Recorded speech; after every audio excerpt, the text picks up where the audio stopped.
Hello and welcome to Napoleon Hill Tuesday. My name is Beverly Fells Jones and I am the Silver Fox of Consciousness. And today we are still in the Think and Grow Rich book. I think next time I'm going to come out and go to one of his other books. I haven't decided yet. Anyway, but today we're going to talk about making decisions. Because if you don't make a decision, if you hesitate, you still have made a decision. So let's get started.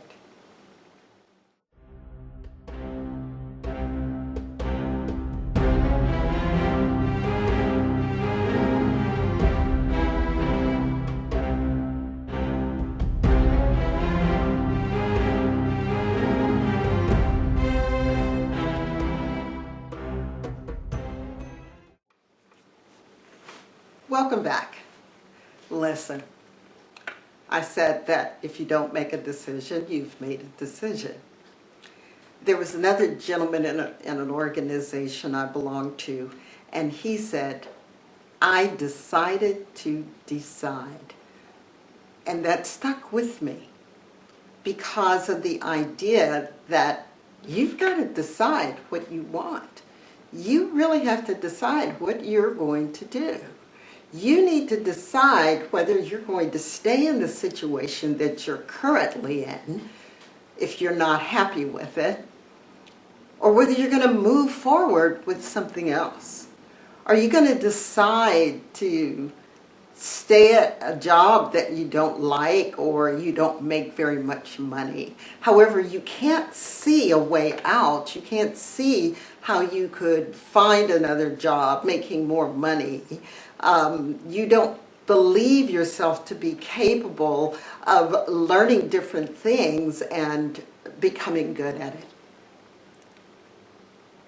So I do a lot of things because I like doing a lot of things. And so every now and then I get the opportunity to deliver cars for a certain dealership in town. And I got to deliver a brand new, absolutely beautiful, gorgeous F-150 truck. All right, and for those of you who don't know, that's a Ford model. And I own an F-150 and I love it. It's a few years old now and it doesn't have that many miles on it. But I was driving this new one and I had this feeling of, oh, and it now has the, GPS on the screen. You do. But what I found out is when the phone rang, it interrupted, it was still nice.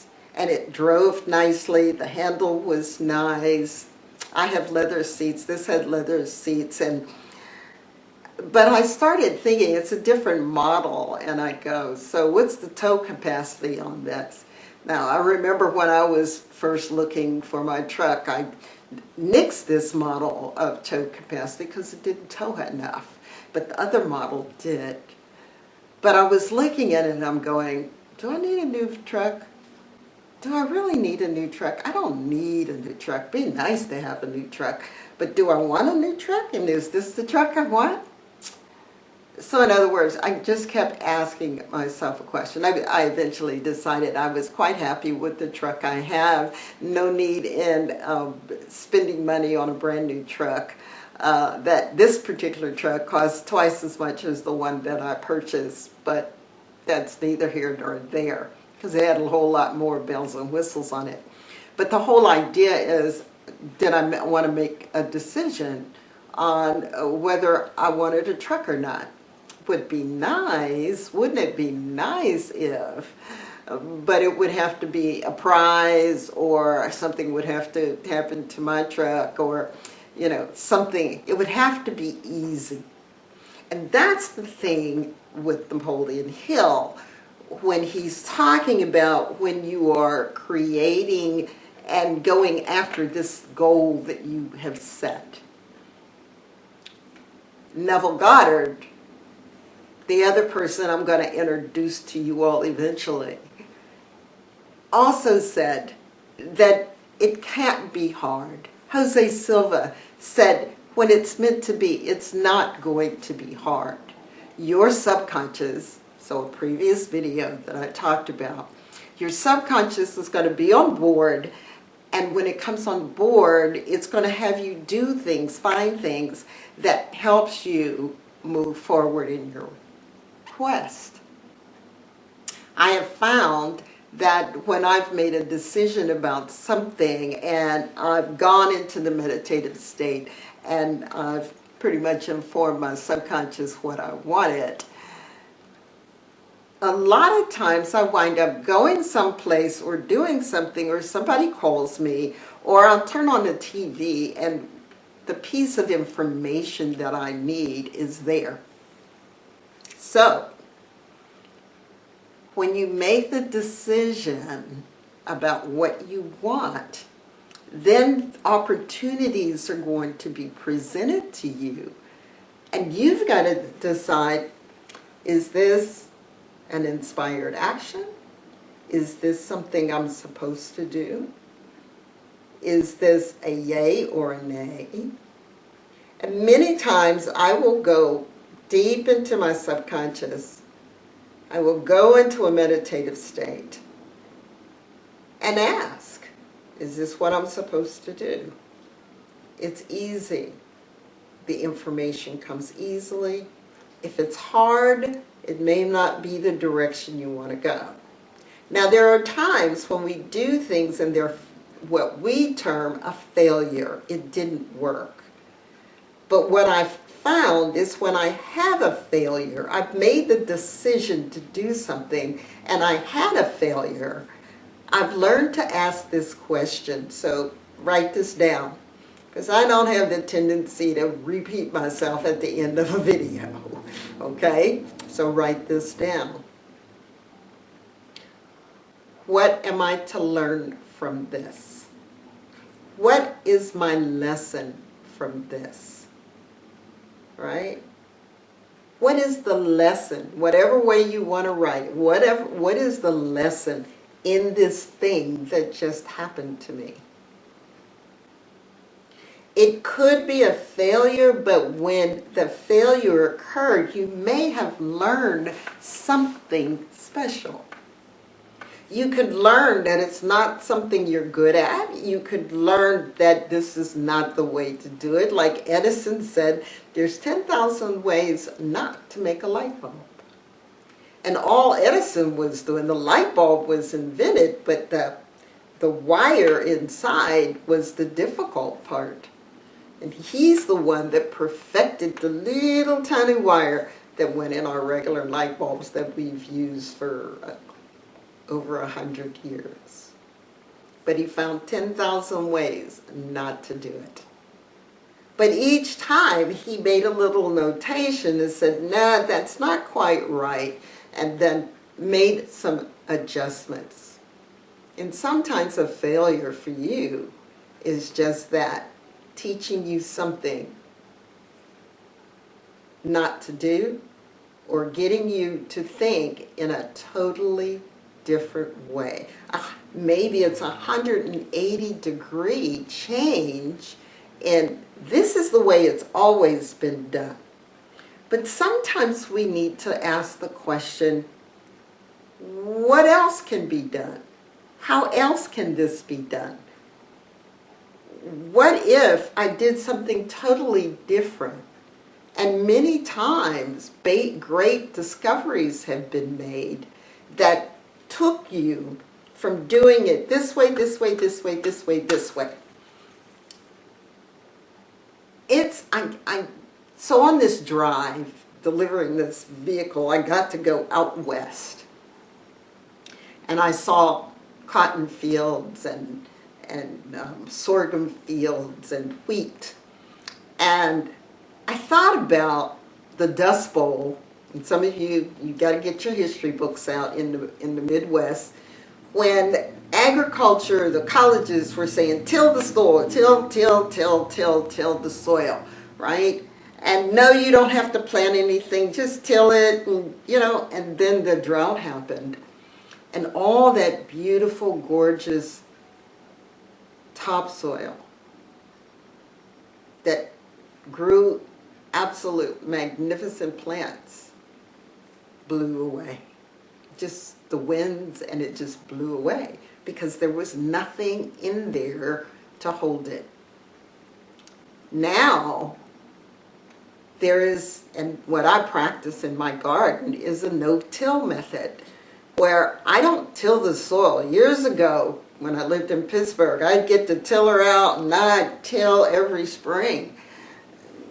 And that was a lot of hard work. And then you had to put things down to keep the soil down, and the water might run off.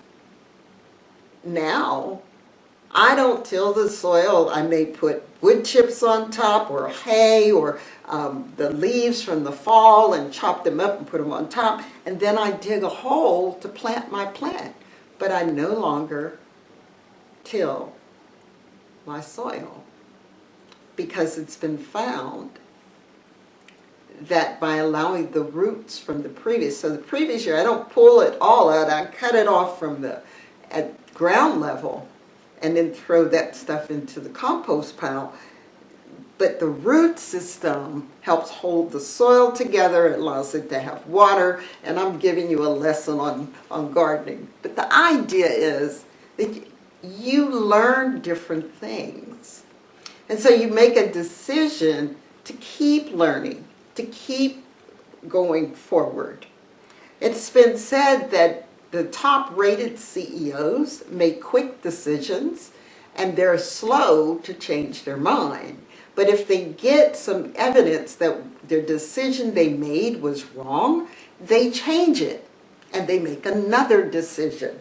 They take that mistake and they go so long to see if it'll work, and if it doesn't work, it's like, throw it out. And sometimes somebody said, well, wait a minute, let's do one more thing. Decisions. So Napoleon Hill says in the chapter on decisions, accurate analysis of over 25,000 men and women who had experienced failure disclosed the fact that lack of decision was near the head of the list of the 30 major causes of failure. Yeah, there's 30 of them. He identified it. This is no mere statement of a theory. It is a fact. Now, here's the one that I have been guilty of. I know you all probably have been guilty of. Procrastination. The opposite of decision is a common enemy which practically every man must conquer. So, do you want to make a decision to do something, or do you want to procrastinate? All right, I don't know if you're with me, but I procrastinate on doing taxes, even though I know I've got money coming back. Duh. But it's just the act. Sometimes we procrastinate because it's something we really don't want to do. And sometimes we need to make the decision to get it done, even though we may not want to do it, but it will move us forward in the things that we want to do. He says, you will have the opportunity to test your capacity to reach quick and definite decisions when you finish reading this book and are ready to begin putting into action the principles which it describes. See, Napoleon Hill naturally assumed that you're going to read through the entire book, and then he wants you to come back and do the study. And that's what I wound up doing. I read through the entire book and picked up some ideas, but it wasn't until I started studying it with a friend. She and I got together each week and we worked on each chapter, that I began to learn things.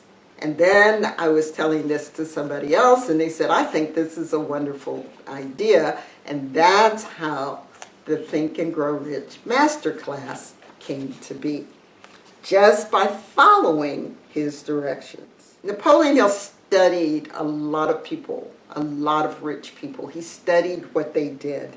And he says the analysis of several hundred people who had accumulated fortunes well beyond the $1 million mark. Now, this is back in 37. So $1 million then is probably several $100 million today, or maybe even $1 billion, based on how far that money went, right? Because people were getting paid $20 a week. It disclosed the fact that every one of them had the habit of reaching decisions promptly, and that's the same thing I talked about with CEOs of today, right? And changing these decisions slowly. It has held true through all of these years.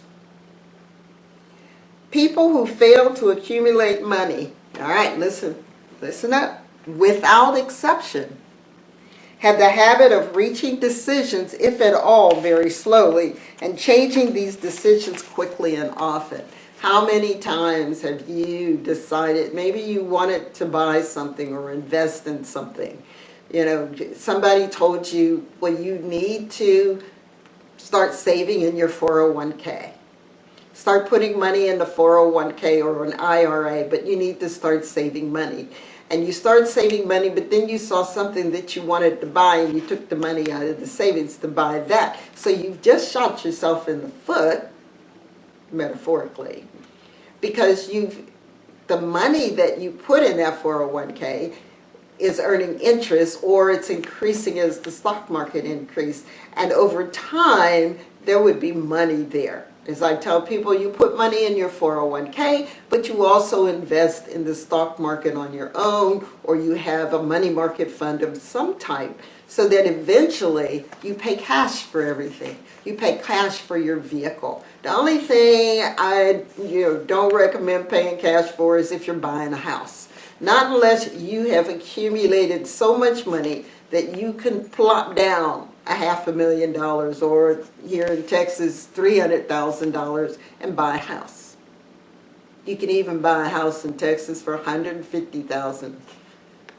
But whatever it is, you make use of the money and save it in such a way. Make that decision. Henry Ford, he talks about as making quick decisions in his life. Now, here's one coming from the workbook. Friends and relatives, while not meaning to do so, often handicap one through opinions and ridicule. And I know you've experienced, well, why you want to do that? Well, that doesn't make so much sense. And they give you that little laugh. You ever had somebody give you that little laugh, like, yeah, sure? Or a friend of mine experienced well, who do you think you are? Because he had decided to go back to school, and he was in his mid-30s to get a degree. Well, who do you think you are? You think you're better than us? No, you can come to school with me. Come on. You got the GI Bill. Come on, let's go. Go to school. If he had listened to them and let them shame him, you're too old, you're too this, to go back to school, he would never have gone and completed his bachelor's degree or his master's degree or his counseling degree, and would never have become a teacher or in a school counselor. It wouldn't have happened, right? So beware of telling friends and relatives of your plans.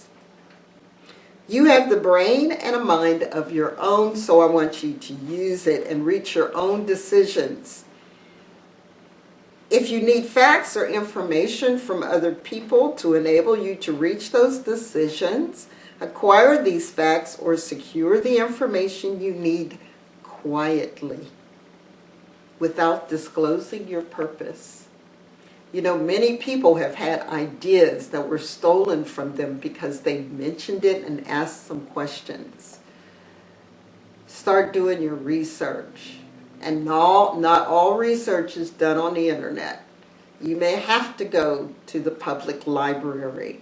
You may have to go to the nearest college or university and ask about using their library, or talking to a professor or someone, just asking questions about possibilities, but never telling your ideas. You don't want to do that. So keep your eyes and ears wide open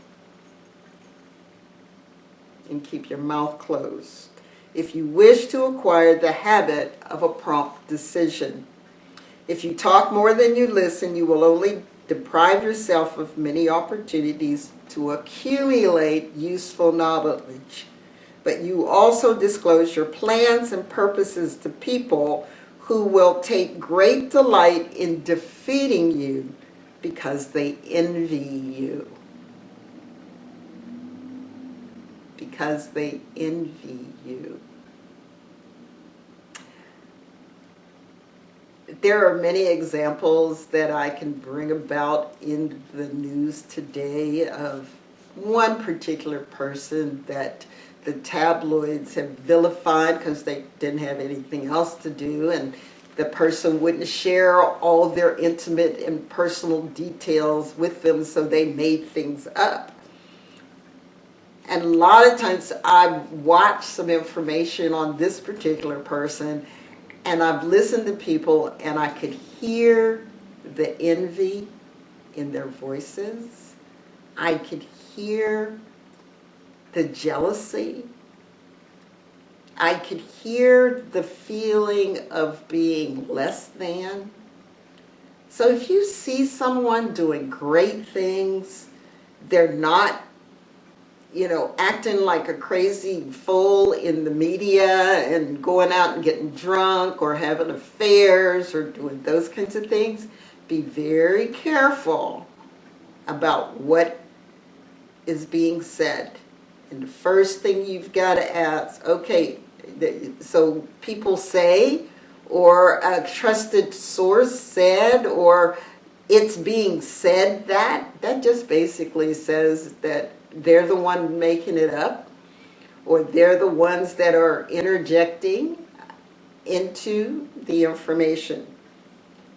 Beware of who you trust, and with your ideas, beware of who is giving you advice. What is what's in it for them, or how is it will make them feel when you're successful and they're still being who they are right now in that situation. Think about it. Because over and over again, people, I don't know if you've heard the story of crabs in the barrel. They don't have to put a lid on the barrel. Because as a crab starts crawling up the wall and it's about to escape, the other crabs will pull it back in because they don't want it to get away. And so crabs in a barrel, watch out for those people who are pulling you in and reining you back in to their paradigm, to their life ideas, especially when you're looking to escape. Never tell the world what you intend to do.